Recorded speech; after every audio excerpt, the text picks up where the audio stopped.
पाकिस्तानमा कहा बहु जरूर ऑपरेशन सिंदूर मोदी चाचा करती रे बेटा सुन पाकिस्तानमा नामो निशान तोर मिटाई दे तुन रे बेटा सुन पाकिस्तानमा नामो निशान तोर मिटाई दे तुन रे बेटा सुन पाकिस्तानमा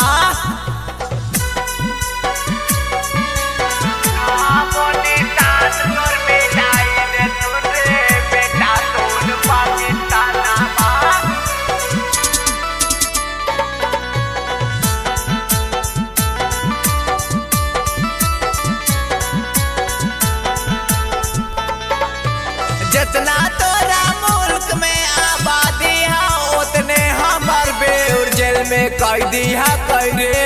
बेटा सुन पाकिस्तानमा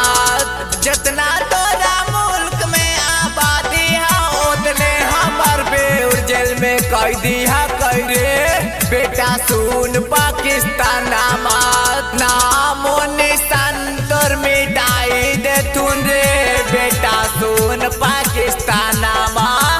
नामो निशान तोर मिटाई दे तुन रे बेटा सुन पाकिस्तानमा